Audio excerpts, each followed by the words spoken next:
And we're live. We're live. Hi, Tim. Hi, Christelle. It's good to see you. April has been waylaid again because of her criminal activity, or alternatively stomach problems. One of those two. Undercover. She's an undercover secret agent, is what we've. Yeah, she's not a very good secret agent. So, April. We have a choice of things to talk about. We can talk about the whole lockdown situation, which I did a quite successful Twitter chat talk yesterday. It was one of the more subscribed to ones. Or we can go straight into a quiz. Whatever. What do you feel lucky? Do I feel lucky? It depends on what the quiz is about. And do you know the answers to the quiz? Are you going to help me? Well, given that I didn't prepare very well, I've got one which is the basically a mini version of the Guess Which State It's From quiz, which has only got about 6 pictures in it, 5 pictures. Okay. Which you might have seen already if you looked at my Stone and Press page, because I put it on there as a video, but nobody got them all right. So that gives you some opportunity.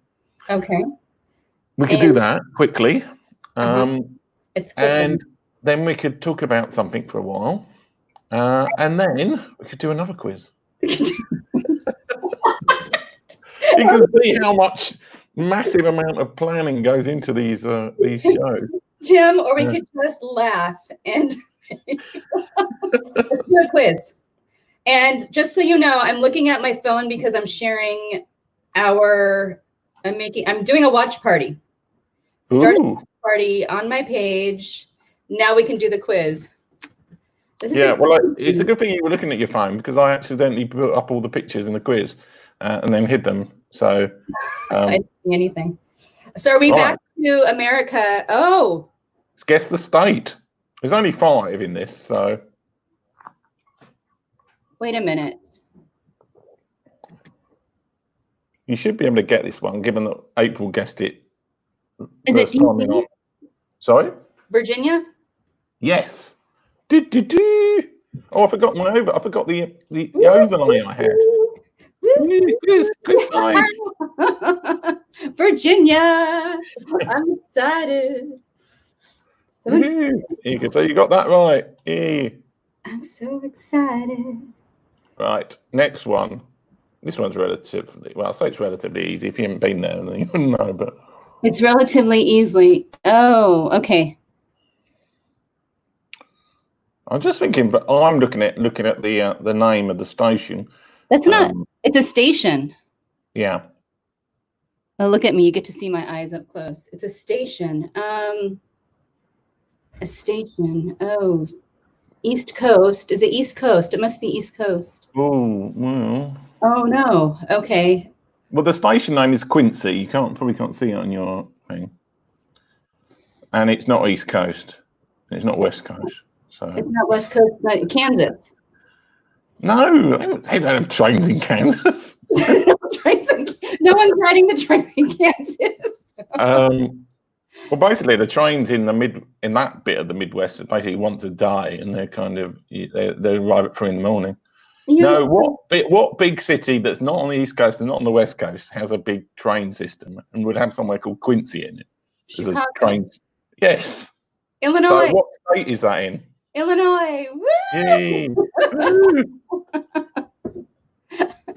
Oh, I love how this quiz is just me. It's me against myself. Yes. What do I win, Tim? What do I win? Well, supposedly 2 people are watching it, so if people want to join in. Help me with the answers, my friends. Help me and tell me you're here. Yeah, okay. there is something. There's a clue on here that makes it a bit easier. But I'm not going to tell you what it is. Kansas City. And I hope that somebody in the comments might. I'm saying Kansas City because I see a KC. Yeah. Missouri. Well, that worked well. Yes, it's Kansas City. Okay, so here's why. I had 2 roommates when I was 18, 19 who were from Kansas City, Missouri. And so they were big Chiefs fans. Big Chiefs fans. So I know this. I know this world slightly. Okay, I'm doing good. I'm winning. Yeah, well, you're doing way better. Nobody got it on the Stone and Press page video I did, where I said, "Oh, I'm doing a video of guests." We've already lost our 2 viewers, so. Okay, so my energy is. Okay, you're. Where is this now? It's obviously not. It's a museum-y place. Well, actually, it's a construction yard stroke museum thing. But where would, I mean, it's kind of obvious in some ways, where would they have loads of these kind of things? Or what big event that probably caused massive amounts of COVID in February? I mean, San Diego, because I'm thinking Comic-Con. No. No, it's probably confusing having the Superman on there, but it's nothing. I think look at all the other ones. They're not. It's not specifically comic book or anything. It's. Who are they? Who are these people? What's happening? Oh, what would have this? Think. Well, what big events happen in the US in February? Super Bowl. Lots of parades and Valentine's Day. Valentine's Day. President's Day. No. Valentine's Day. It's one specific. Well, it's a French version of one specific day of the week. What am I celebrating? If you can't speak French, and that's probably not get it. But well, French in itself is a clue, because what part of America is? Okay, New Orleans. Oh wait, New Orleans. Yeah, I know. Oh my gosh, Tim, I'm having a brain freeze. New Orleans is in. Help! I got it right up last time. You can help. The event is Mardi Gras, of course. Louisiana. Tuesday. Louisiana. Am I wrong? Yes. Yay! Oh my gosh. This is stressing me out. Can you tell? It's like I need to know my own states. And this is the last one. CNN. I am going with New York. No. No. Georgia. Yes. Ah! Yes. Atlanta. And Georgia. That is the least challenging quiz for a while. My friend, I won against myself. All the fabulous comments we had, or lack of them. No one even helped me. I did this all well, maybe on the replay, you don't know. You don't know what people have been doing. So, how have you been? Let's do a serious bit, and I hope that may appeal to some people. How have you been coping with the lockdown? Have you been? You're at home now, aren't you? You're not in the homeless shelter. It sounds like. Well, I say Christelle works in a homeless shelter. She's not actually in a homeless shelter. I've been very involved with the homeless community for quite a few years, and I did leave my own traumatic situation. But I do work in a homeless shelter, and I was given 12 weeks emergency leave based on the fact that I have a son at home. So I'm home right now, and that's been phenomenal because my 13-year-old does do e-learning, and so he needs a little bit of a push, just like all our kids do. I'm looking down at my phone only because my shared movie is not sharing, and so I'm ending my watch party. But okay. So I'm doing good at home. Tim, I loved your conversation, your indie author chat yesterday. You asked a lot of really cool questions, and there was a lot of engagement about what we're all doing at home, what's happening, what's changed, what we think is going to be different. And I loved the engagement that you had over there with your community on Twitter. That was really cool. So I'm doing good. Again, I'm staying home with my kids. I'm tutoring my nephew as well. His mom works full time, so I tutor him as well. How about you? Tell me about you. Well, I'm clearly so insane that I write random messages on the board behind me every day. But no, I mean it's been interesting because it made me appreciate how isolated I was beforehand anyway, most of the time when wasn't traveling or going to conferences. And now it's like everybody else in the world, and I'm like, okay, yeah. And because it's funny because you don't appreciate really how isolation affects you. You get used to it after a while, but I don't think it's healthy for most people. And I mean, there's a whole introvert extrovert thing, but it's very difficult with introversion and extroversion because somebody might think they're an introvert, but if they're living with like a wife or husband and 15 children and 2 grandparents or something, then that's clearly a much more hectic baseline than if they're living on their own. So somebody could be an introvert in a big crowded family house and situation, but they could be a total extrovert when they get to being on their own all the time. So I don't know what I was going with that, but I think isolation has affected a lot of people. I mean, I've seen people, like there's some people's Instagram stories, I've seen them, and I just look like they're going mad. We're all going mad. And yeah, it's. I mean, the great problem here and everywhere in the world is, you could argue that the lockdown in some ways is an overreaction, but I can't really see from a political point of view they could have done anything else. I mean, as I was saying to somebody the other day, we're in that situation in history where we know enough about viruses to detect a new one, but not enough to actually be able to effectively immediately be able to treat it and do things with it. Yeah. Because like 50 years ago, all these people would have died and just nobody would have noticed. There would have been no like lockdown for something like this because the death rate's not high enough. It's not like the Spanish flu or something on those when they did introduce quarantine. Well, the interesting about me chatting with you, you're in the UK, I'm in the US. Our countries have had some of the highest death rates in the entire world. And so you're going back to your introversion versus extroversion and the chat you had yesterday too. Do you consider yourself an introvert or an extrovert? For years, I always used to think I was an introvert, but I kind of realized when I was working from home that in many ways I'm an extrovert. But again, it's difficult to know. I mean, it's like I think of myself as an extrovert who lives on my own. So is that just a case that I'm showing extrovert? I get energized by other people because I need social contact rather than implicitly being an extrovert. What was I going to say? Oh, we've got the other Tim. Hi, Tim. Yeah, we're not isolated anymore. Yay. We have a friend. Hi, Tim. Tim, we're talking about whether we're introverts or extroverts. And I would say I am an extrovert because being shy doesn't make you an introvert. Yeah. Being shy makes you be shy meeting new people. And I wonder if the lockdown and the whole kind of, because this whole lockdown in some ways is like stranger danger. In I don't know if you had that kind of campaign when I was a kid. They had like stranger danger and like don't talk to strangers for kids. We did. We had it. That was my generation. Stranger danger. I think it was my generation.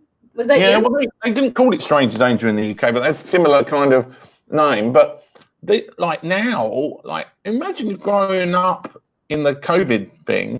And it's like, don't talk to anybody, but don't go near anybody because they might infect you with COVID. What that is going to do for like society afterwards, when I mean, there's going to be a long period of transition when we're still going to be having to do social distancing. It's going to be very difficult to get away from it. And this is. You're an extrovert. I would guess you're an extrovert, Tim, based on our interactions, but I wouldn't know. Would you say you're an extrovert or an introvert? Okay, I'm going to probably surprise you here. I used to think I was an extrovert because I am very energetic. Yeah. But what I've learned is, and I may have learned this from Tim, one of your podcasts, what I learned is that just because I'm energetic and I can go into a crowd and say hi and talk to anyone doesn't necessarily mean I'm an extrovert. I actually need a lot of downtime after that.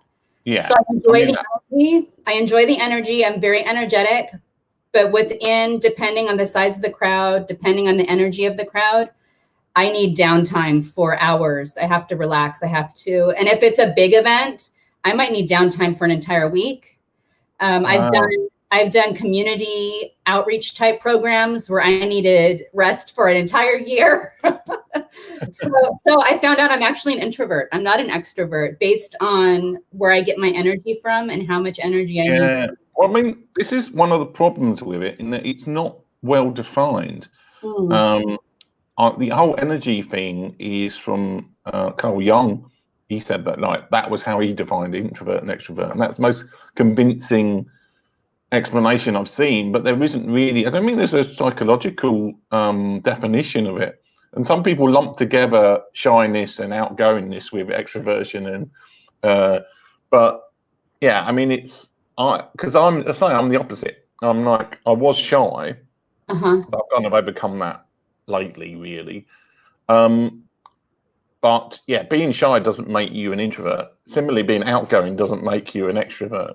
Exactly, and that's what I thought. I tested. So we did in my college courses. I took a communications class, and we studied very thoroughly the Myers-Briggs and the personality traits. And Tim wants to know if you, Tim, think he's an extrovert. He's also got another option. Or a donut vert. Maybe a donut vert. I mean, it's actually very hard to tell with other people, because, as you say, really the only test is like, how do you react when you go to a big public gathering? Do you feel more energized? I mean, even with me, like for really big conferences and events, especially if I'm not well, you can certainly be overwhelmed and you have to go back to your hotel room or whatever. But I'm not like, oh, I go back and then on my whole week I have to have off or anything like that. I'm like, usually, if anything, I'm still energized after a conference. So I would say so it's very hard to assess other people, because I don't know Kim Tsang well enough to know if he goes to a conference and then feels afterwards, when he goes home, he feels all energized, or whether he feels like sitting in a dark room for like 6 months. If he's the later, and if he eats donuts all the time, then he's obviously a donut vert. So, I'm going with donut vert. What do you think? And we still need some donuts. I've been craving donuts all lockdown. I consider myself an outgoing introvert. Yeah. So there's that. And we were talking about the Enneagram before we popped on, and I'm a 9. I think I'm a 2, but I can't remember what. No, I remember it was like a healer or something. It's like so the 2's the helper. Helper, yeah. I think that was because I remember reading the definition and thinking, well, that might be right. I don't know. That might be right. I'm a 9. I'm a peacemaker. I don't like conflict. I do find it's interesting though that we all crave like definition in terms of, like, it was you were saying that you thought I was a Raven's Claw or something on the whole Harry Potter house thing, which I can never remember which ones they are. But it's like we want to be sorted into a category. I mean, maybe we should try and make one up for the show. It's kind of like we all want like a side to pick, or kind of so if you had to pick one corner of this screen, which one would you pick? Which of the 4 corners would you pick? This is actually really funny. I picked the right corner. Hi, Jim. Jim just got a haircut. Jim is in the house. He just got a haircut. Did he break? Did Karen do that, or does he do it himself, or did he break curfew and rush out and go to? Who cut your hair, Jim? So you pick, which one did you pick? Top right or bottom right? Oh, I picked top right. Wait, top right. Yeah. You're top right. So there. Yeah. I would probably go for bottom right, actually. Bottom right. Like, and what does that say about our personality? That if we pick different corner, like you've got 4 choices, so everybody in the world would pick one of those 4. Oh, you went to a barber. A haircut. Tim says a haircut. What's that? Jim says at a barber. Let me do the right way around then. Okay, as a barber. I know. I don't know what it says. Do you think that we do this? We'd like to try to figure ourselves out. I know when I took my courses in college, it was so that we could understand our team members, our peers, learn how to interact with others in society, try to understand different personality differences. I'm interested in Jim's barber experience. Maybe it was a robot barber that he had, or maybe it's just like everybody wore masks or something. Did you keep your physical distancing? Was the barber 6 feet away from you, Jim? He may have 6 foot. He may have had like a 6 foot. He had a clipper on a 6 foot pole. It's kind of like gardening. Oh my goodness! Have you had a haircut, Tim, since the lockdown? No. Well, the thing is, I'm pretty terrible at getting haircuts anyway. I used to be frightened of getting a haircut. I know it's a strange thing, but I do kind of get my courage up and go. But I leave it for ages anyway. So I always, whenever I do go, I ask them to do like grade 2 and like really short, so that I don't have to have it cut right. So I went just before social media marketing world. So thankfully, we had to wear a mask and nobody could sit in the lobby. Okay. So was that like a surgical mask or one of these sort of masquerade ball masks? I have a surgical mask and I have a mask someone made for me. So I mean, I don't really. At the moment, they're not asking us to wear them in the UK, mainly because they haven't got enough supply of surgical masks anyway here. Oh, but as somebody who, like, if you sneeze wearing a mask, that must be pretty unpleasant. I haven't sneezed yet. Has anyone sneezed wearing a mask? Tim or Jim, have you sneezed wearing a mask?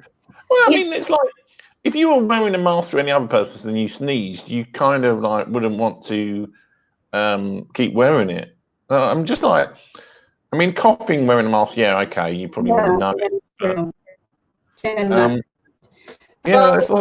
I mean, it's kind of, I mean, I think the idea with masks is that if you sneezed, you'd have to replace it with another mask, but most people are only going to have one, so. So in San Diego, it's mandatory. I think all of California, but I'm not positive. In San Diego, it's mandatory to wear a mask. Any store we go into, banks, I guess any building, it's mandatory now. No, I take that back. It's mandatory to even go outside with a mask. We have to be wearing masks at all times. So is it mandatory, Tim and Jim, where you live, to wear a mask? See what they say. What if you wore like a Donald Duck mask or something? Huh? A Donald Duck or Mickey Mouse. People are getting creative. They're sewing together all kinds of fun designs. And I mean, what counts as a mask? What would you say you have to cover up with a mask to make it a mask? And he needs Donut Man mask. Tim. Oh, he needs donuts on his mask. Yeah, he needs well, actually, you don't want the hole in the middle because that wouldn't really work very well in the mask. No, that doesn't work. He could have donut pictures. We can wear handkerchiefs. As far as I know, we can wear handkerchiefs. I've seen a lot of handkerchiefs in stores being sold. Surgical masks, and then, like I said, my friends have sewed masks for each other to wear. So Tim is saying we have to wear a mask in businesses, although not all businesses are enforcing it. Okay. I've noticed that institutions are not enforcing them, but our grocery stores, our banks, that's all I go to. So other than that, I don't know. Grocery store. Are you tempted to rob the bank when you're wearing the mask? Well, I only had a handkerchief at first, and I kept thinking I looked like a bank robber. There's a bunch of bank robbers running around. Tim, check your DMs. Okay. Got to. Jim has no standard. Where he sent me a picture of his hairstyle. What should you do?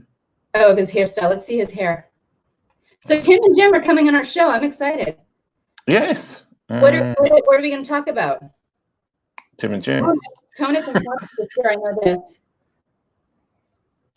Hopefully it's a work. There's his There hair. you go. It's kind of like having him on the show, but as a non-talking. You could animate his like have a little animated thing. We could have a kind of automated Timmer thing. Anyway, His own emoji of some sort. yeah. Woohoo! He says. Duncan isn't enforcing it. He says That sounds like a variation of the McDonald's loving it. Duncan ain't enforcing it. Or something. Tim wants to talk about donuts when he comes on, which we can do. We've had some. I can do that. I've been to some gourmet donut shops aside from Dunkin' Donuts. I mean, the irony is that Tim isn't especially a donut person. He just likes Dunkin' Donuts coffee in their breakfast. I mean, we can make it very basic. I mean, when you get known for anything, you need to lean into it. And especially like if he achieves his ambition of becoming a Dunkin' Donut ambassador, well, that could be like a lifetime supply of donuts. Well, I pretty much think then we can only talk about Dunkin' Donuts, which, by the way, I went to for Christmas this past year and got my boys Dunkin' Donuts for Christmas morning breakfast. So that was fun. Is that celebrating nativity? The great tradition of Dunkin'? It just happened to be in the area. So donuts. Apparently, like in Japan, KFC is big in for Christmas. I can't remember exactly. It's something to do with the Second World War, and after the Second World War, the only place you could get decent food was KFC in Japan or something. So they were. Oh, he sent me another picture now. So it's. So yeah, it's something to do with Christmas in Japan. Oh, that's so funny. You asked some really interesting questions yesterday on your Twitter chat, and I was quite.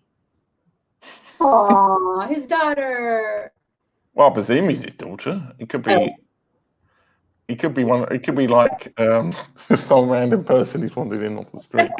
It's his daughter. I hope it's his daughter, but yeah, you never know. Yeah. Any disclaimer: if it's not Tim's daughter and it's just some random woman that he's kidnapped, we didn't know about it. We're in lockdown. It can only be his. Yeah, well, I can't remember exactly what I asked last night on Twitter chat. What question particularly? Oh, what are we looking forward to most? This was one. What are we looking forward to most when lockdown is over? Yeah, well, I mean, the thing is, the previous kind of things that I most look forward to are going to take a while to re-emerge. The conferences, I can't see them happening until like September, October time at the earliest. Just had one that was in August. I was supposed to be going to Podcast Movement, and that's been moved to October now. Where is that one? Where's that? That was Dallas. So actually, to be honest, weather-wise, I'd rather go to Dallas in October than in August. Okay. They always have it in bloody terrible times. Podcast Movement. Like they had it in Anaheim in August 2 years ago. Last year they had it in Orlando in August, and I'm like, oh. But this year I was like, I felt guilty because I didn't go last year, so I'll go to. But yeah, now they moved it to October. But we had a podcast a podcast conference here in San Diego. It was just kicking off about a year ago, Tim. Brand new here in San Diego. Someone decided to start a local podcast, and it was actually at the convention center. Yeah. It was very small, but it was I was invited to go as a foodie a year ago. And it's funny because I don't even have a podcast, but they invited me to go as a foodie and be on a panel. It was just fun. It was fun to be able to chat about what we love. I'm not even doing the foodie world anymore, but hey, anything is possible. Tim is saying his hair, the Corona effect. I call it the Corona hair. Yeah. Tim is amazing. Well, you know what I'm doing? Guess what I'm doing for my hair? You can see. No haircuts. Well, we can't at the moment because it's gone all blurry. But are you near the Wi-Fi, or is your kid playing? Am I blurry? I'm blurry. You're blurry. Yeah. I'm blurring. Wow. Christelle's blurry to me. Is she blurry to you guys in the comments? You kind of like. Well, I mean, the good thing is it doesn't make your hair looks wonderful in the blurriness. But... I look amazing. No, it's my trick. If I don't do my hair, we go blurry. That's my the blurry thing. I have got another boring quiz for you. Let's do it. Well, it's kind of not. There's no graphic for this because I'm doing it based off Wikipedia, but I have a spreadsheet, and basically, I'm going to give you. I'm going to set a clock. Okay. How many of the 20 biggest cities in the US can you name in 10 minutes? In 10 minutes? Yeah, it should be easy. You've got people in the comments. I'll just like you name them, and I'll knock them off the spreadsheet. Okay. What did you say? How many of the biggest cities in the US? 20 biggest cities by population. Okay, I'm going. New York. New York, yeah, that's one. Los Angeles, California. Yeah. Atlanta, Georgia. Not according to this season. Oh, okay. Dallas, Texas. Where was that? Dallas, Texas. Yeah, Dallas is one. Houston, Texas. Yep, that's number 4. Los Angeles. Ooh. Is San Francisco? San Francisco, California. Yep, that's number 15. Okay. San Diego, California. Yep, that's number 8. How many did you say there are? 20. Chicago. Chicago, yeah.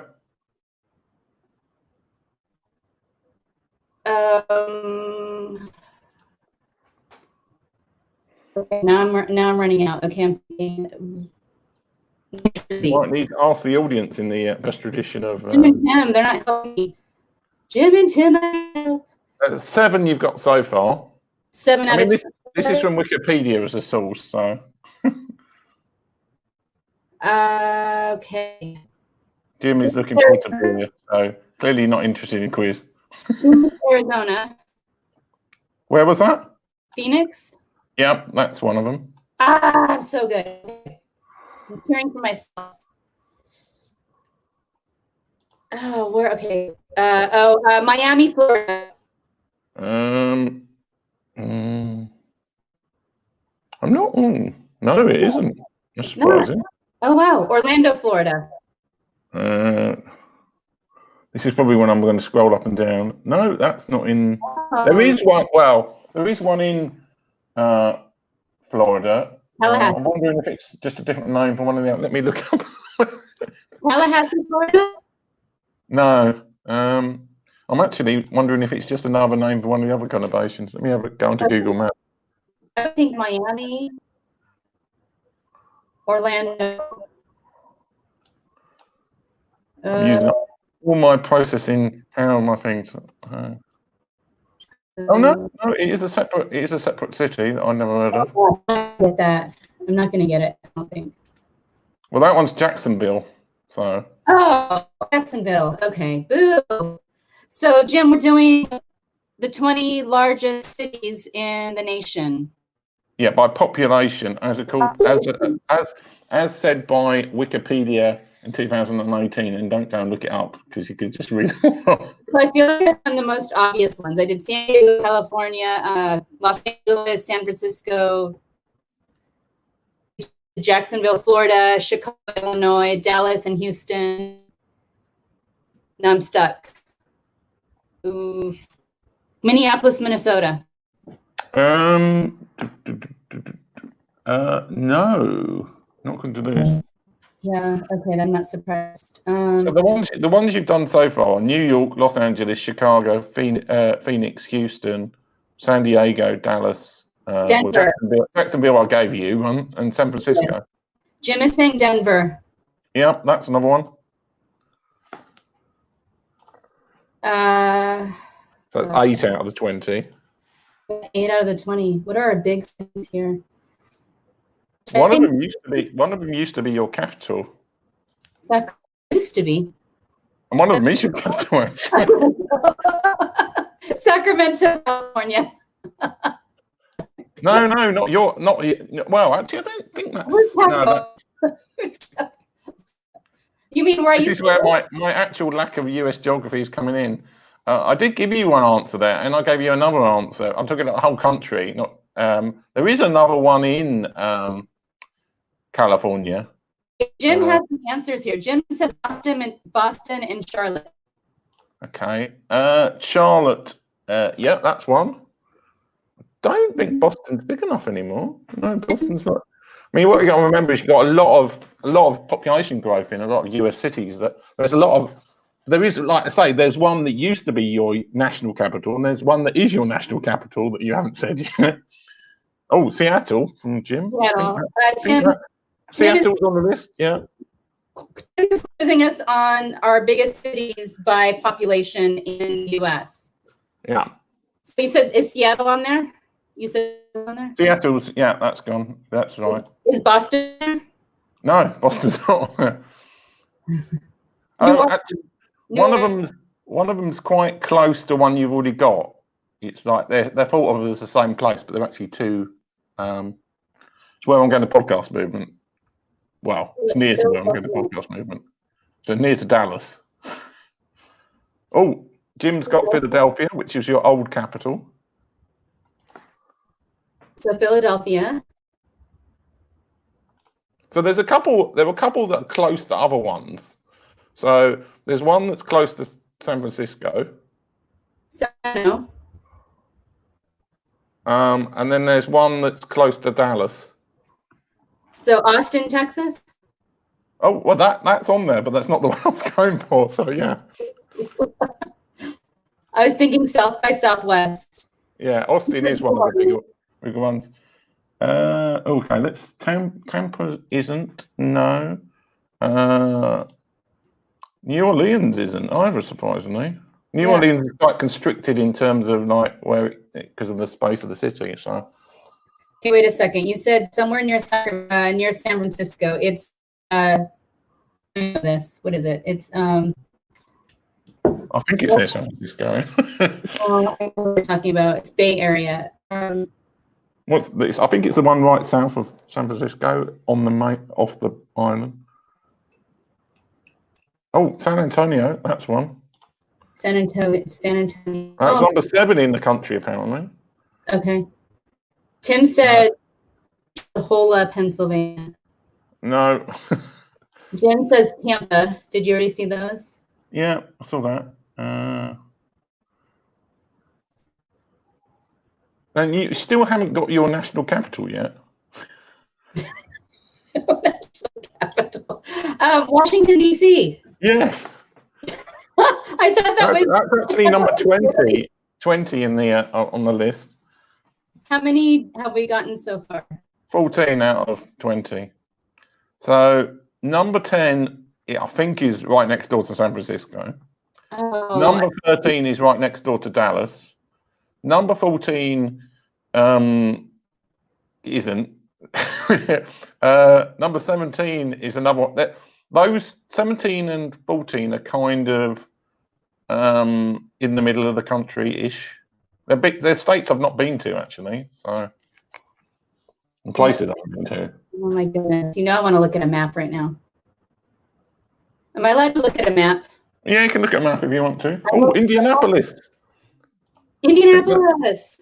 Yes, that's the 17 one. You know, I've always wanted to go to, what is the big race there? Indianapolis. What, the Indy 3000? Yeah. Cincinnati. No.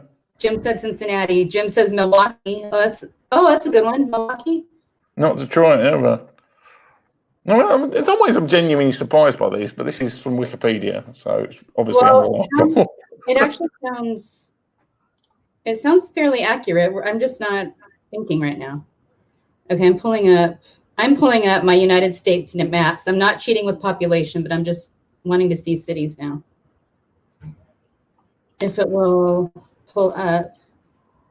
I don't Um, think Portland would be. Portland, Oregon. It seems too small. no, it's not. Actually, I've been there. It's not all that big, really. No, it's Portland. tiny. Okay. Oh, Um, here we go. Okay, I pulled up a map. what is it trying to make? Oh yeah, I don't want to do that. So you only got 3 left to get. Okay, San Jose. Yes, that's one of them. That's what you're talking about with San Francisco. Yeah, Okay. you've got. Oh, wait a minute. Is Las Vegas? No. Las Vegas? No. No. Checking. Mini. No, none of them. I think you've got about 10 seconds left. Oh dear. Seconds. It's taking longer than I thought. Albuquerque. No. Oklahoma City. No. Oh gosh. One of them's right next door to Dallas. Oh, Dallas. Oh, let's go back to Dallas. Right, you've run out of time. I'm running out of time. Wait, let me find Dallas. Well, if you think of the airport name in Dallas, well, there's 2 airports, but there's like the main airport is the Dallas something airport. San Antonio. Did we say that? We did. We already had that. Jim got that in the comments. We got that. So do you want to know the 2 you missed out on? Yes, I do. Fort Worth and Columbus, Ohio, which is a bit of a interesting one. Oh, interesting. Yeah. Okay. We got all the other ones? Yeah. Tim said I'm not. You didn't get Jackson. You didn't get Jacksonville, but that's because I gave it to you. So. Oh, I have a feeling. So this is what's happening. I live with 3 boys and they keep going on the internet. They've been told not to go on the internet during our show, but yeah. Well, clearly they were no help with the cities quiz, were they? That's the other thing. So. That's funny. Oh my goodness. Well, Tim, I have to come up with a quiz for you about the UK. Yes, you do. Well, I mean that kind of quiz, you could do because it doesn't involve like pictures or me putting stuff up on the board because I'm the one with the StreamYard account, so you're not going to be able to put up. I think you might be able to screen share. I don't know actually. I think you can screen share. So, but I have to set it up to screen share your screen or something. Well, questions about your own country, though, we could ask. Like. Yeah. I totally get it. I have 2 girls with the internet. I know. So Tim, when you do your show, do you make them get off the internet? How does that work? I don't know about that. I was thinking, why are you asking me about? I haven't got a girl. I'm like, oh yeah, it's himself. Tim and Tim, we have 2 Tims. Tim and Tim. Yeah. I called my internet provider, and they said that internet has been going down as well, and because so many people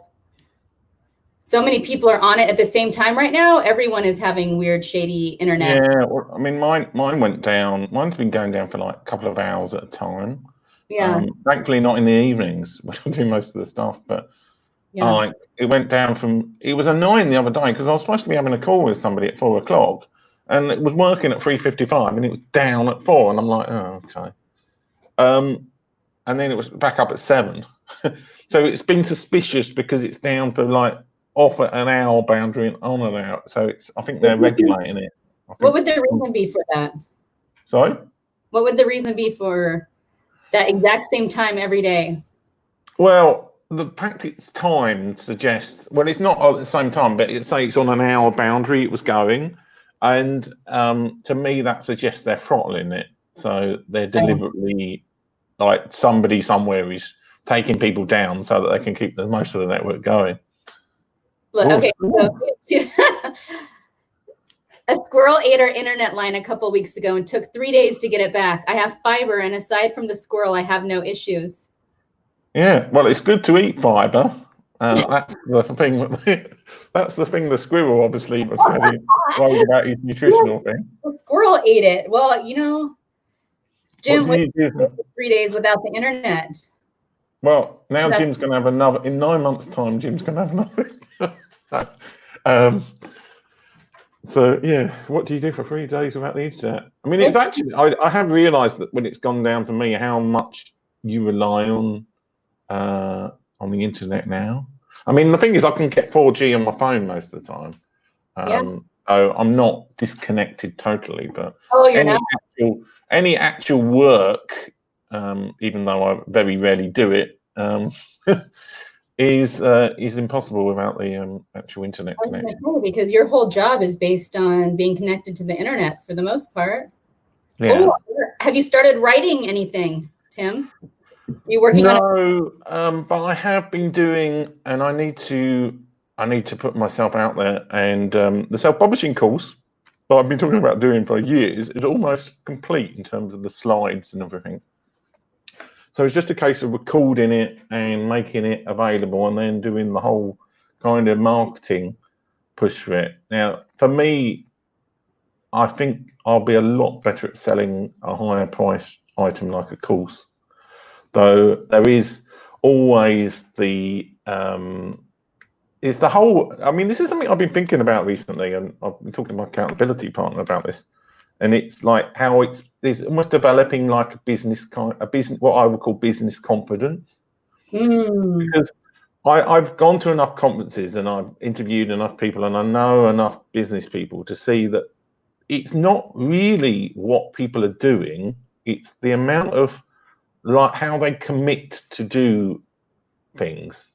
Yeah. If that makes sense. And that's true. That's true with self-publishing and publishing as well. Too many of us are like we're almost pulling our punches when we do things. Yeah. So like you'll do a workshop, but you'll only promote it by putting like one Instagram story post up or something like that. When you see like there were people like one of my sort of people I like respect in terms of that. What they do is almost exactly the same as what everybody else does, but they almost carpet bombing marketing. Like they're emailing you every day. Every platform is just full of their course for like 2 weeks. So because and certainly on Twitter, like if you put one tweet about something, nobody's going to see it. On Twitter, you would have to be repeating the tweet like 4 or 5 times a day for like whenever. And even Facebook and other platforms, a lot of the time people won't see it. I mean, you obviously can put money behind it, but even then, it takes a lot to. So even people who are interested in your course, a lot of people won't see it, and a lot of so I think a lot of businesses just having that confidence probably comes from experience of just knowing if I do follow all the steps and I like properly resource it, I get like VAs and other people have a plan. I think that's usually the biggest indicator of success, rather than like I tried to run a course and it didn't work kind of thing. If that makes any sense. Well, Tim, here's the difference between you and a lot of courses out there that I've noticed is you are an expert versus a self-proclaimed expert, and you have a lot of people who know you are an expert in the course that you're going to write. Tim says, I launched my first course on live streaming. I was a sponsor on a live show for 1 week. That's how most of my students found out about it. Oh, so okay. He's talking about the internet. Jim is talking about the internet. But Tim is talking about confidence. We're going back and forth. Tim, it sounds like you might want to talk to Tim. That was what I was thinking of having to do the other day when I was. It was actually yesterday. I had like it only came back like an hour before the Twitter chat I was doing. I was thinking like, oh, I couldn't really do this on a hotspot, but yeah, a Twitter chat you could do. Well, going back to your course that you're going to do, you have a lot of friends who know that you're an expert and who would want to help promote you. I can't wait for you to do that. Yeah. Well, I mean, one of the ways that I've been thinking about, it's very easy to end up in this kind of procrastination. You're not going to be able to do it perfectly kind of thing, which I'm finding myself slipping into. So I start saying to myself, oh, I haven't ever published a book on Ingram Spark. Maybe I should do that before I do the course. And then I'm like, no, because 90% of the people who want to do a book don't even ever need to do it on Ingram Spark. There's a reason why I've not done it on Ingram Spark, because I don't want to get in particularly want bookstore distribution. So you can't be an expert and do everything. So that's kind of a mental trap. But I mean, I think the really ballsy thing to do if you've got any kind of course or product is to pre-sell it. So there's nothing to stop you, for example, I don't know what you would do, of course, like say social media for charities or something. You could like today set up some landing page where people could sign up for give their email address if they want to buy your course that you're going to do on social media for charities. The advantage to that is that if you don't get anybody sign up, then you don't create the course and you're not wasting your time. Yeah. That is the really ballsy way to do it, because you could just keep floating courses every week, and whichever one people sign up to, you create that course. But that really takes what they call business cojones to do that kind of thing. But I mean, that is probably the most effective way. And then the next level up is just creating a course in something you know and you've built a reputation on, which is what I'm intended to do. But again, I mean, there are other ways to sell things, which giving affiliate codes to people in communities is another way to sell things, which is quite good. So let's say a massive community that's run by we're starting New York. I'm getting you to create a social media course for charities. What I would actually be more likely to do is create a workshop online for healing type art, contemplation, meditation type healing art course. I would be more likely to do something like that. And I've actually thought about doing a workshop online, a 30-minute contemplation healing art. I mean, one way of if you haven't got an enormous audience yourself for that kind of market, if you know somebody who has and you get on reasonably well with them, you could say to them, like, my happy clappy weird meditation workshop is going to cost it's going to be $500 for normal people, but for members of your community, they can have it for $300, and of that $300 you'll get $100 paid to you. And then you don't have to worry about selling it, you're just selling it to that one person. So there are all sorts of ways of selling or doing a course, but again, it needs that certain amount of confidence, and we all get to that point, and then we're like, well, do I really want to do this?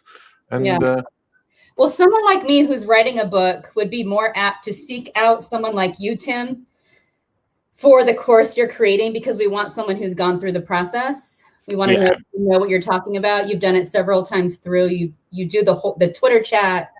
You're in the indie author world. I would seek someone out like you. So Tim Stone says he's going to help promote you. So you have Tim. And getting Dunkin' Donuts when he becomes ambassador. So we need Dunkin' to what do you call support you as well. Be a sponsor. That's what I'm trying to say. Sponsored by Dunkin' Donuts. It's like, on this section, we're going to talk about formatting, and this is sponsored by Dunkin' Donuts chocolate thingy variety donut. You have a different donut for every section of the course. You'd have to have their logo on each page, is what would happen. And I mean, actually, even with self-publishing, I think as Mark Schaefer was saying this, with some of his books, he actually went to companies and said, do you want to sponsor me to create this book? So they had a big advert for the company in some of his books, at the beginning. Because as a self-publisher, you're not constricted by the same issues with corporate stuff that you would be as a traditionally published author. Well, I mean, a traditional publishing company could, of course, approach a company to do that. But if you've got a relationship, so if Tim Song wanted to write a book, he could get Dunkin' Donuts to pay for it. And the shout outs that Dunkin' has had on his behalf, I think. They should really get him as the influencer, especially on TikTok with his hairstyle. And I think so. We were big on sponsorships in nonprofit world.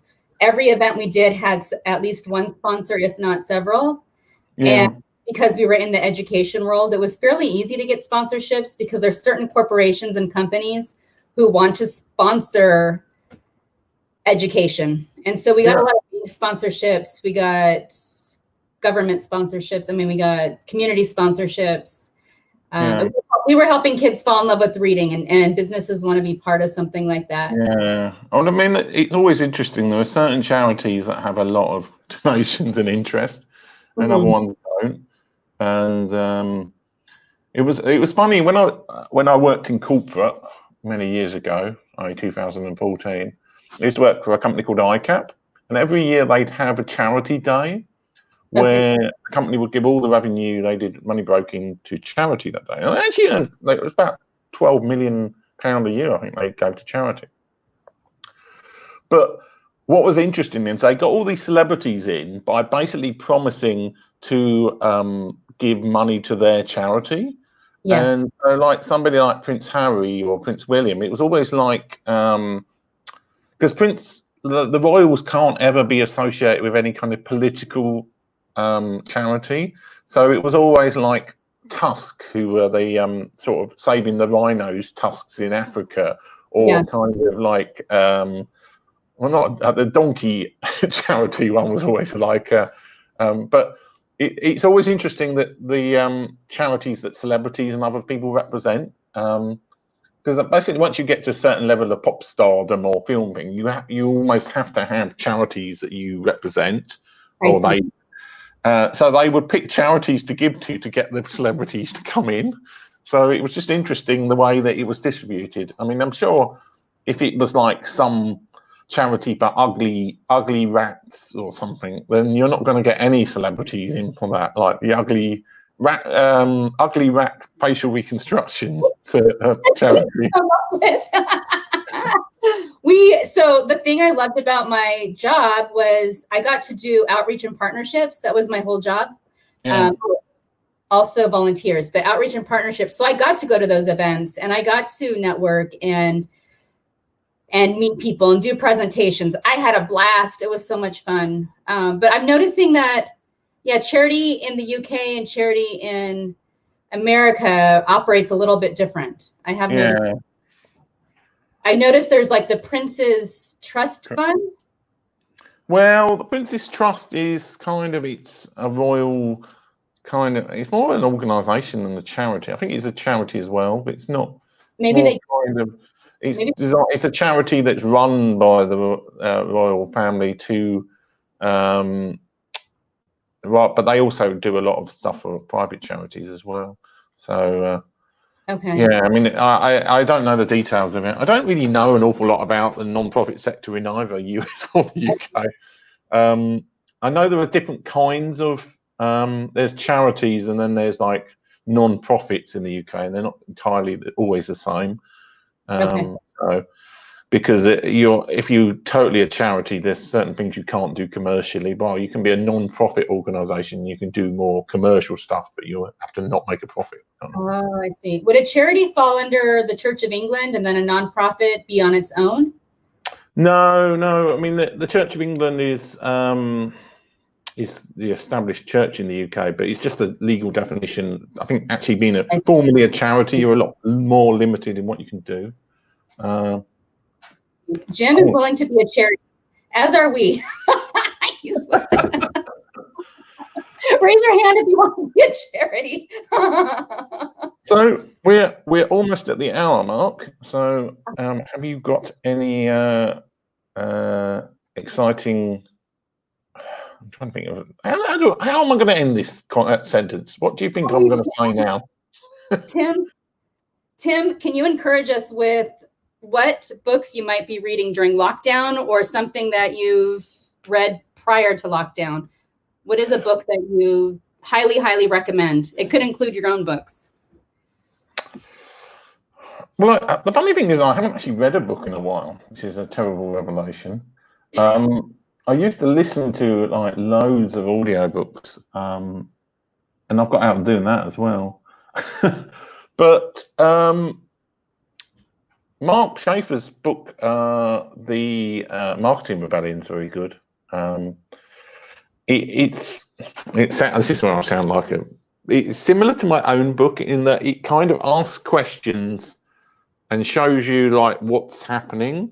So like my book, Social Media Networking, I kind of identified and interviewed people and worked out that there's a trend with people using social media for connections, but I'm not really, I wouldn't say it's the final book on that topic ever. It's more like one of the kind of, and Marketing Rebellion by Mark Schaefer is very much, he's identifying how marketing is changing in as much as it's very much more moving away from the old broadcast kind of, because society as a whole is changing massively.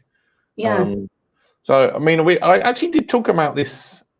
I think it was on the Twitter chat, or maybe it was on this show. Okay. But I think it was on Twitter. This is how screwed up my mind is. I can't remember the difference between typing written text and whether I'd said it in person. But we always assume that the world we're living in is the way that it's always been and is the way it always will be. So, like, if you were growing up in the 1970s and 80s, so I grew up in the 80s. I obviously grew up a little bit in the 70s, 80s, and 90s. There was a Cold War. There was like 3 television channels. Everything was very. In the UK, we had the idea of the 4-minute warning that we could all be potentially obliterated in 4 minutes. We'd have 4 minutes with the end of the world because the Soviet Union had launched nuclear missiles. Yeah. That is a totally and utterly different situation to how it was before COVID. Yeah. And after COVID, it's going to be different again. There will be real ramifications to society and the economy because of what's happening in COVID. But we all kind of think, oh, well, it's dreadful, the world has changed. But the world changes, like the First World War totally transformed society in the world. Second World War totally transformed society in the world. The fall of the Berlin Wall transformed things. 9/11, obviously, always I have to remember not to say 7/11 by accident to offend anybody else. But 9/11 changed everything totally as well. Not quite to the extent of the previous ones. Yeah. But the world is always changing all the time. So, yeah. The difference is I've got a book recommendation, a different Schaefer. I actually met Neil Schaefer for the first time at Social Media Marketing. He's a really nice guy. The Age of Influence by Neil Schaefer. I'm going to check that out. Tim, by the way, that comment that was on your Twitter chat yesterday. Ah, okay, yeah. I was thinking that Twitter, but yeah, it's so easy because most of our lifespan, we're only generally ever in 1 or 2 of these kind of periods of history. So we always assume that everything's going to stay exactly the same. And I think this is often one reason why a lot of old people are very miserable, because they get used to the world being one way and then suddenly it transforms into the next thing, and all the experience they built up is now totally irrelevant. So it says change is constant. Yeah. Are you comfortable with change, Tim? Do you enjoy change? Are you comfortable with it? I'm way more comfortable than I used to be. I used to be really kind of scaredy cat, didn't want to change anything, do anything. But the last 10 years or so, I've kind of had to put up with change. Last 12 years, really. Well, last 15, probably, actually, if you take everything in. So, yeah, I wouldn't say I'm comfortable. I don't think anybody's comfortable with it, but I'm aware of it. Mm-hmm. I'm not resisting change. That's the important thing. Yeah. I mean, and talking about interesting books, Samuel Pepys' Diary, which is like from the 16th or 15th century in the UK. I didn't actually read the diary itself, but they had this commentary on his diary. This was he was a famous person in the UK, but he lived through basically his life. What had like the Great Fire of London in it. It had the English Civil War. It had like Scottish king coming down and unification of Scotland. It had so much happening in this like 40 years of his life. Wow. So this isn't even anything new in history. It's not like we all think that like 20 and 21st century science and everything is massively increased change, but it hasn't really. We just forgotten about all the things that changed in the past. as it progresses and leads it. What did you take? What was the big thing you took away from the diary? It's just like, in some ways it was the feeling that we were lucky to be in such a stable kind of stable age, because they also had the Black Plague as well then. Yeah, medical has advanced, science has advanced, so we are in a place to be grateful compared to. Oh yeah, we really don't know how lucky we are. I mean, the whole, like, even the quarantine stuff now is like nothing compared to people in wartime. Really, it's like says, we just need to toughen up as a generation. We need to toughen up. That's what the World War II veterans said to their kids. Jim says, I'm an early adopter of technology, so I am somewhat comfortable with change, but I do find I resist certain changes. Yeah, I think we all do. I mean, it's inevitable, because there is the whole thing, like you in society, you get to the top of the ladder, or you, even if it's like not in terms of, because wealth is only one measure of success in society. Even if it's like you've got yourself all comfortable, you've got your place sorted and the rest of it, and then some big thing happens. With technology, I hate to say this, but the older I get, the harder it is to learn. Yeah. It's not even necessarily not wanting to change. It's just technology keeps changing, and I will admit it's harder to learn. Yeah. I'm completely showing my age, but it is. So thank you, Jim. I mean, you managed to get this working. I mean, that's video. You're on a video. This is all you, Tim. You made this happen.